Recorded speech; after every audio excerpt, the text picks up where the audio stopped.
남자 북한 남자 좋아요야 구독. 안녕하십니까. 북한에서 가볍게 날라온 남자 북한 남자. 오늘은 북한에서 근 15년간 장마당에서 각종 스킬과 그리고 사기, 공갈, 협박으로 가족을 먹여 살린 장사의 신, 장신 저희 어머니를 한번 모시고 북한 장마당에 대해서 이야기를 좀 나눠보려고 합니다. 근데 여기 사람들이 그 얘기하면 나 엄마 총 받은 것 같아. 거기에서는 장사를 해야만 먹고 살 수 있잖아. 그래서 근데 장사랑이 남이 눈을 속이고 양심을 팔고 하는 거란 말이야. 저희가 이제 그 북부 지방에서 살다 보니까 거기 해산물이 굉장히 귀하다 보니까 그 북쪽 지방에서는 중국에서 나는 옷을 사다가 경북 남도에 가서 그걸 팔고 그 돈으로 오징어를 가져다 파는 그런 장사를 했는데, 사실 나는 이제 그거를 따라다니면서 아 이게 장사가 되나 그런 생각을 많이 하면서 엄마가 집에 돈을 좀 까먹지 않나 뭐 이런 생각도 좀 했는데, 그때 사실 많이 못 벌었지. 많이 못 버렸어. 근데 까먹을 정도까지 아니고 어떻게 하나. 한 돈에서 그냥 오징어를 사가지고 오는데 오징어 장사꾼들도 습기를 한단 말이야. 그러니까 오징어는 키로당 단가가 높단 말이야. 물 먹이는 거죠? 습기란 것도 어떻게 하는가. 비닐 방막을 밑에다 깔고 그다음에 오징어를 한 벌 깔고 물을 싹 뿌리고 그다음 또 오징어를 그리고 또 물 뿌리고 오징어를 넣고 이렇게 하고 가운데를 비운단 말이야. 가운데 또 어떻게 하는가. 대야에다 물을 떠가지고 가운데다 놓고 그다음에 이거 방막 위에다 칵 뒤집어 씌운단 말이야.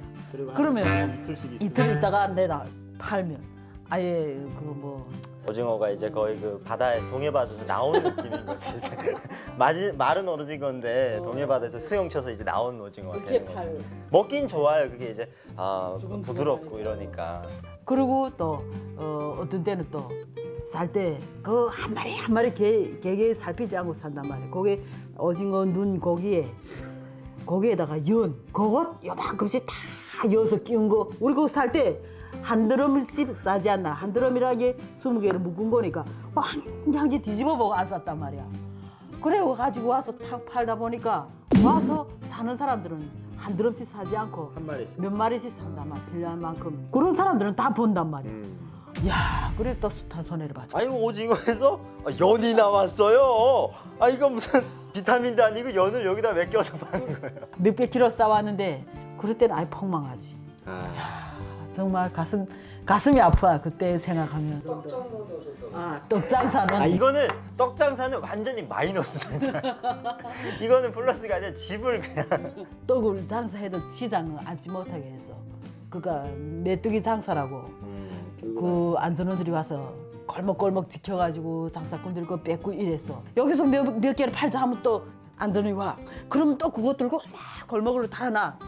그러면 또 이런 짬새를 보던 이런 사 먹는 사람들이 와서 빨리빨리 하면서 있지. 돈도 막 이렇게 끊어진 돈을 이렇게 해가지고 그러면 안전원이 따라오지. 언제 그 지폐를 이런 짜리면 이런 짜리인가 보다 하고서 봤지. 펴볼 새가 없단 말이야. 아니 근데 그런 거를 많이 했었어. 왜냐하면 이제 꽃제비들도 지나가는 사람들 돈을 이렇게 잡아가지고 만약에 100원 돈은 또 힘이 없어. 100원짜리를 잡아서 쭉 쭈져가지고 하나를 버리고 하나를 들고 도망가요. 돈 주니 가다가 이걸 잡아야 될지 들고 가는 놈 걸 잡아야 될지 고민하다가 그냥 땅에 떨어진 걸 잡고 간다고. 그렇게 해서 사람이 또 그 돈을 가지고 와서 이렇게 사. 그러면 망하는 거는 그러면 왜냐면 또 그렇게 해서 50원짜리 같은 50원짜리여도 번호가 일렬 번호가 다른 걸 두 개. 그거는 아무것도 괜찮아. 근데 절반 돈짜리 돈을 얼마 많이 받는지 몰라. 절반에다가 종이를 붙여가지고 이렇게 접어서 저 빵 좀 빨리 주셔. 빨리 저기 또 안전을 온다니까. 이러고 이제 사가서 장사꾼이 보면 반은 종이고 반은 집에 와서 돈이고. 저녁에 다 패고. 그 우리 또 저녁마다 돈은 붙이지 않나. 북한 돈은 다 붙여가지고 이렇게 쓰는 돈인데 그러다 보면 절반짜리 돈이 절반이야. 그때 진짜 피눈물 났어. 이제 우리 지금은 이렇게 웃으며 말할 수 있지만 그때는 정말 피눈물 흘렸어. 사람들이 하루하루 먹고 살겠다고 정말 피타는 노력을 하면서 섞이고 섞고 하면서 그러면서 살아왔어 진짜. 우리의 장사의 신, 사실 뭐 저희 어머니는 뭐 거의 마이너스의 손이었기 때문에 장사의 신이라고 말하기가 조금 좀 면목이 없네요. 아무튼 북한에서 저 여러 가지 장사하면서 우리 가족 먹여 살렸던 네, 다음에는 아버지 얘기로 듣도록 할게요. 네. 어머니 얘기는 여기까지 듣는 걸로. 자, 오늘 영상, 네, 오늘은 저희 어머니가 북한에서 장마당에서 어떤 장사까지 하고 사실상 많은 사람들한테 그 아픔과 눈물을 선사했는데 요즘에는 그래도 많이 회개하고 사신다고 하니까 엄마도 여러분. 당했어. 본인 당한 거 얘기는 안 하시고요. 또. 알겠습니다. 오늘 영상 재밌게 보셨다면 여러분들 좋아요, 구독 꼭 눌러주시고요.